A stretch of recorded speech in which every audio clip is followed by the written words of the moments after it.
Model series के साथ मैं पीसी यादव आप सभी साथियों का अपने यूट्यूब चैनल पर हृदय की अनंत गहराइयों के साथ अभिनंदन करता हूं। आज मॉडल सीरीज के अंतर्गत प्राचीन भारत का इतिहास और टॉपिक है बौद्ध काल। चर्चा करते हैं प्रश्न नंबर 1 से। प्रश्न नंबर 1 है, बुद्ध के जीवन की किस घटना को महाभिनिष्क्रमण के रूप में जाना जाता है?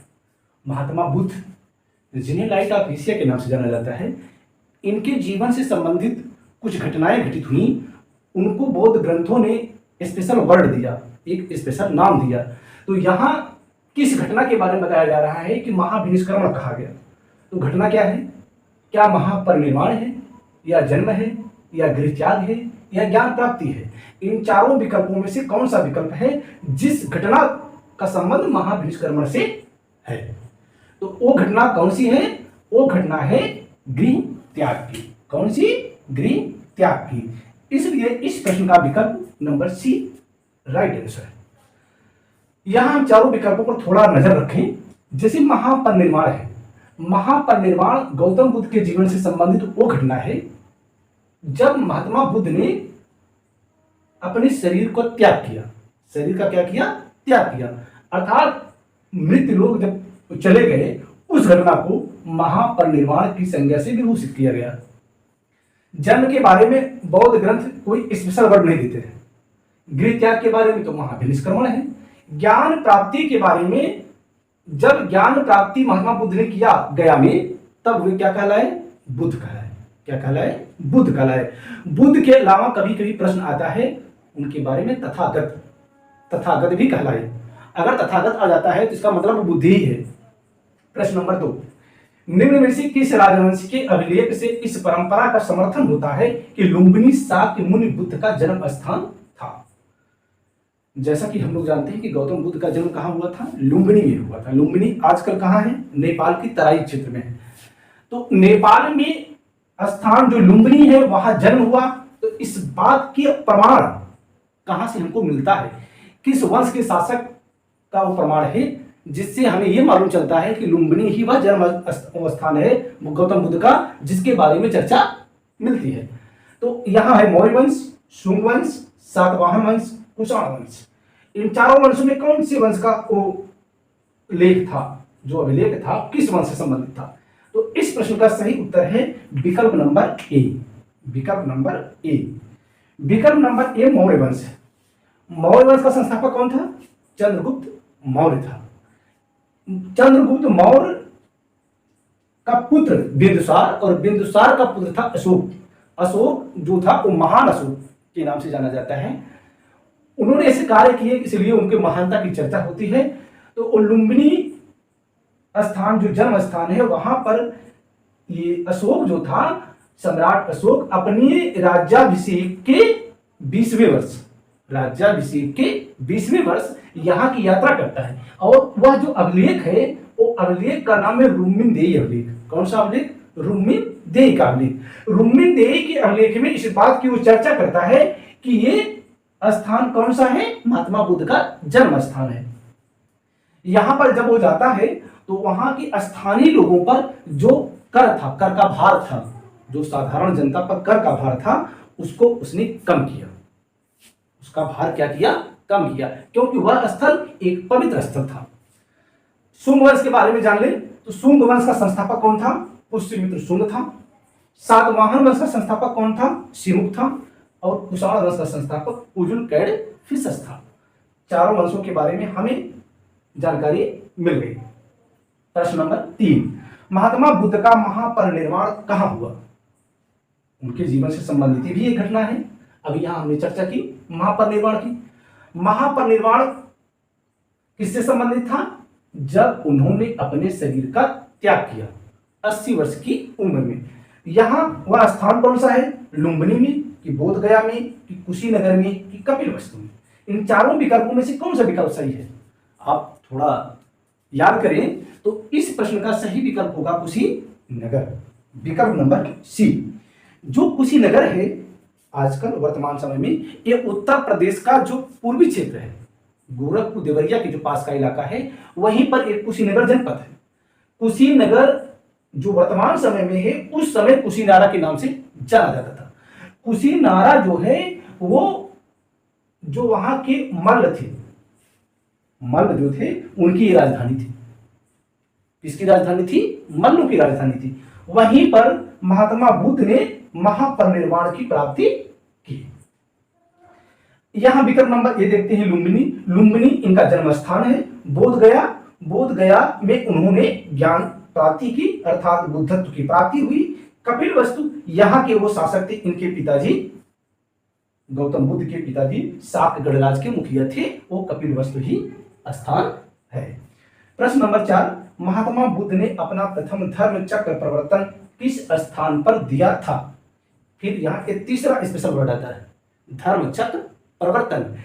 पहले बात यह हम जाने कि धर्म चक्र प्रवर्तन गौतम बुद्ध के जीवन की वह कौन सी घटना थी जिससे उस शब्द का संबंध होता है।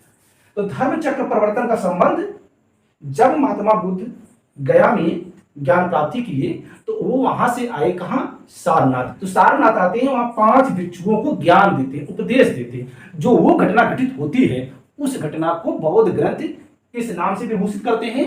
धर्म चक्र प्रवर्तन के नाम से। तो अब समझ गए होंगे कि धर्म चक्र प्रवर्तन का संबंध किस स्थान से था? लुम्बिनी, सारनाथ, पाटलिपुत्र, वैशाली। तो इस प्रश्न का सही उत्तर है सारनाथ। विकल्प नंबर ए देखते हैं लुम्बिनी। लुम्बिनी जन्म स्थान है। पाटलिपुत्र के बारे में जान लीजिए, इसका इतिहास।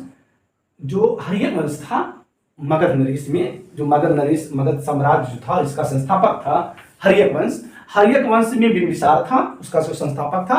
बिंबिसार का पुत्र था अजातशत्रु। अजातशत्रु का पुत्र था उदयन। कौन था? उदयन। उदयन ने ही पाटलिपुत्र की स्थापना की। गंगा और सोन नदियों के जो संगम का स्थान था उसी को उसने पाटलिपुत्र के नाम से एक स्थान बसाया और उसको अपनी राजधानी बनाया। वैशाली उस समय जो महाजनपद काल था, वज्र महाजनपद। कौन सा महाजनपद? वज्र महाजनपद की वैशाली क्या थी? राजधानी थी। महाजनपद से संबंधित आपका मैं एक सेपरेट वीडियो में देने वाला हूं, जल्द ही आपके पास पहुंचेगा। तो उसमें जितने महाजनपद काल में जितने जनपद थे उनके बारे में आपको डिटेल जानकारी मिल जाएगी। प्रश्न नंबर 5 देखते हैं। प्रश्न नंबर 5, बुद्ध ने सर्वाधिक उपदेश दिए थे। बुद्ध ने सर्वाधिक उपदेश कहां दिए थे? बुद्ध ने सर्वाधिक उपदेश वैशाली में दिए थे, श्रावस्ती में दिए थे, कौशाम्बी में दिए थे कि राजगृह में दिए थे? इस प्रश्न का सही विकल्प है श्रावस्ती। यहां बी मिस हो गया है। तो इस प्रश्न का सही विकल्प क्या है? श्रावस्ती। श्रावस्ती के बारे में अभी हमने बताया कि वह उस स्थान पर महात्मा बुद्ध ने सर्वाधिक उपदेश दिए थे। श्रावस्ती वह स्थान है जहां पर महात्मा बुद्ध ने अपने जीवन का अधिकांश समय व्यतीत किया।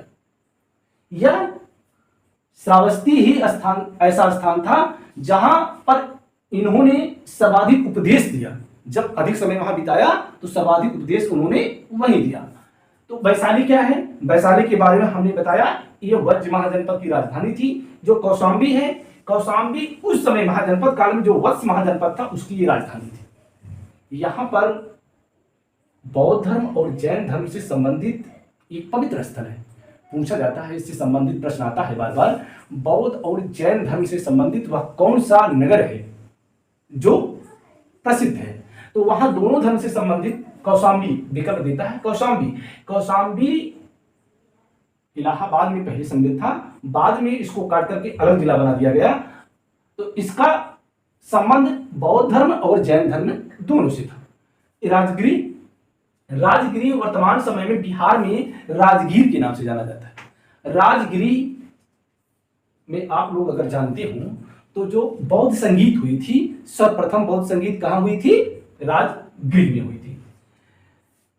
प्रश्न नंबर 6, बुद्ध की मृत्यु के पश्चात प्रथम बौद्ध संगीत की अध्यक्षता की गई। अभी हमने यहां चर्चा की प्रथम बौद्ध संगीत की, तो स्थान था राजगीर। यहां पूछ रहा है प्रश्न कि उसकी अध्यक्षता किसने की? वसुमित्र ने की, मंगलपुत्र किसने की, शुभकामी, इनको सबकामी भी कहीं कहीं मिलता है, महाकश्यप। इन चारों विकल्पों में से कौन सा विकल्प सही है? इन चारों विकल्पों में से अगर नजर डालें तो विकल्प नंबर डी महाकश्यप ही थे जिन्होंने प्रथम बौद्ध संगीत की अध्यक्षता की। द्वितीय बौद्ध संगीत की अध्यक्षता किसने की? सुबुकामी यानी सबकामी ने की। तृतीय बौद्ध संगीत की अध्यक्षता किसने की? मंगलपुत्र तीसरे ने की। और चतुर्थ बौद्ध संगीत की स्थापना करने वाले वसुमित्र थे और उस समय अध्यक्षता इन्होंने की।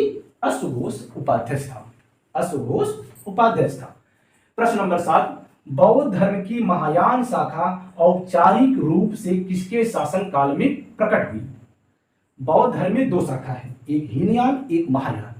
हीनयान महात्मा बुद्ध को एक पुरुष के रूप में, एक मानव के रूप में परिभाषित करती है और महायान महात्मा बुद्ध को मानव न मान करके भगवान मानती है, ईश्वर मानती है, ईश्वर के रूप में उनकी पूजा करती है। तो ये दोनों जो शाखाएं थी ये कब बनी या प्रकट हुई, कब ये शाखा प्रकट हुई? तो यहाँ विकल्प है अजातशत्रु, अशोक, धर्मपाल, कनिष्क। इन चारों विकल्पों में से कौन सा विकल्प सही है? इन चारों विकल्पों में से विकल्प नंबर डी, विकल्प नंबर डी, कनिष्क। कनिष्क के शासनकाल में जब चतुर्थ बौद्ध संगीत हुई थी उस समय हीनयान और महायान के रूप में बौद्ध धर्म का विभाजन हुआ था। धर्मपाल के बारे में जान ले। धर्मपाल जो पाल वंश था उसका एक प्रसिद्ध राजा था और पाल वंश का संस्थापक कौन था? गोपाल था। धर्मपाल ने एक विश्वविद्यालय की स्थापना की थी। किसकी स्थापना की थी? एक विश्वविद्यालय की स्थापना की।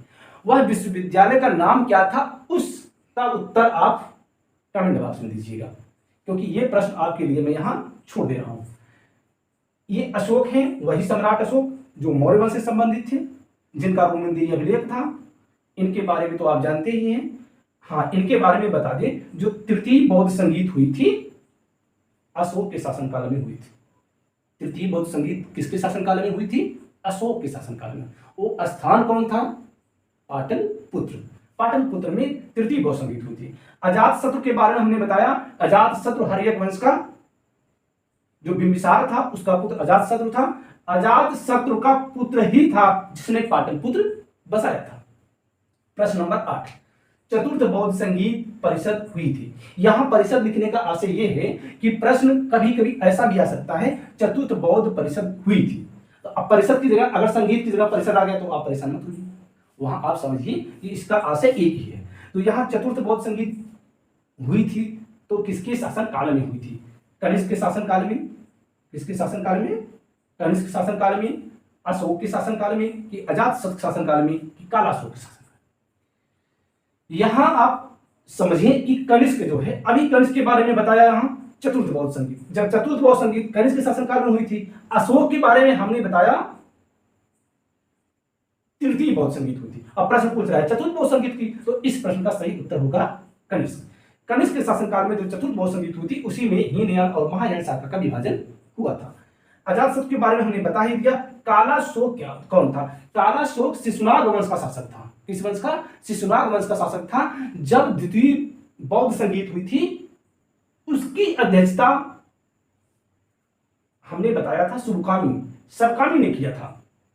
उस समय जो शासक था कालाशोक था और वो स्थान कौन सा था जहां पर द्वितीय बौद्ध संगीत हुई थी? वो स्थान था वैशाली। वैशाली में द्वितीय बौद्ध संगीत हुई थी। प्रश्न नंबर 9, बुद्ध के उपदेश किससे संबंधित है? बुद्ध ने जो उपदेश दिया है, जो अपने भक्तों को उपदेश दिया, वो किससे संबंधित है? उसका विषय क्या था? आत्मा संबंधी विवाद, ब्रह्मचर्य संबंधी, आचरण की शुद्धता व पवित्रता संबंधी, या धार्मिक कर्मकांड?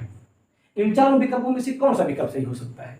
इन चारों विकल्पों में से विकल्प नंबर सी, विकल्प नंबर सी, आचरण की शुद्धता व पवित्रता बुद्ध की उपदेश इसी से संबंधित थे। आज हमने 10 प्रश्नों की जो सीरीज होती थी उसमें 9 ही लाए हैं। 10वां प्रश्न मैं ऐसे पूछ ले रहा हूं आपके लिए कि भारत का आइंस्टीन किसे कहा जाता है? बौद्ध काल से ही संबंधित है। आप लोग इस पर देखिएगा, किताब खंगालिएगा, या आपको मालूम हो कमेंट बॉक्स में इसका उत्तर जरूर दीजिएगा कि भारत का आइंस्टीन किस विचारक को कहा जाता है। इसके साथ ही ये वीडियो यहीं तक था।